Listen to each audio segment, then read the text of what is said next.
Hi everyone, good morning. তো তোমরা সবাই কেমন আছো? আশা করি তোমরা সবাই খুবই ভালো আছো। আমি খুব ভালো আছি। তো আজকে একটা শুভ দিন, আজকে হলো শুভ রাখি পূর্ণিমা। তো সকল ভাই বোনদের জানাই অনেক অনেক শুভেচ্ছা ও ভালোবাসা। তো দেখো, আজকে হলো পূর্ণিমা পুজো, ওই জন্য সকাল সকাল আমাদের নারায়ণ পুজো হয়ে গেল। তো গোপাল সোনাকেও আমি স্নান করিয়ে একটা নতুন জামা পরিয়ে দিলাম। তো আমাদের পুজোও কমপ্লিট।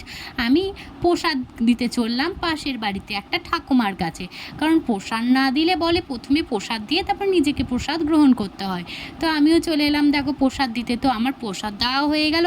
আমাদের বাড়ির চারিপাশটা তোমাদের সঙ্গে একটু শেয়ার করে নিলাম। তো বাড়ি এসে দেখছি মা আটা মাখাতে লেগেছে, কারণ আজকে হবেন লুচি। তো দেখো মা আটা মাখিয়ে নিচ্ছে তাড়াতাড়ি করে, কারণ আমাদেরকে তো খেতে হবে। মা আর আমি দুজনাই আজকে আটা খাবো, মানে ময়দা খাবো। তো দেখো মা এক এক করে লুচি ভেজে নিল, তার আগে আমি সুজি ও তরকারিটাও করে নিয়েছি। তো দেখো চলো, আমাদের বাইরে কেউ ডাকছে, দেখে আসি। তো আমি দেখো বাইরে চলে গেলাম। বাইরের আকাশটা দেখো রৌদ্রে একদম ঝলমল করছে, দেখে একটা পার্সেল এসছে। তো আমি খুবই মানে ভাবছি যে পার্সেলটা কে পাঠিয়েছে। তারপরে পার্সেলের ওপর নাম দেখছি যে আমার বরমশাই পাঠিয়েছে। তো আমাকেও ফোন করে বললো যে এরকম একটা পার্সেল এসেছে, নিয়েছো? তো আমি দেখছি খুব কনফিউজ যে কী আছে এখানে। তো আমি দেখে আমার এত আনন্দ হয়েছে, ড্রাই ফ্রুটস, কারণ এই ড্রাই ফ্রুটসগুলো না আমার খুবই দরকার ছিল আমার মেয়ের জন্য।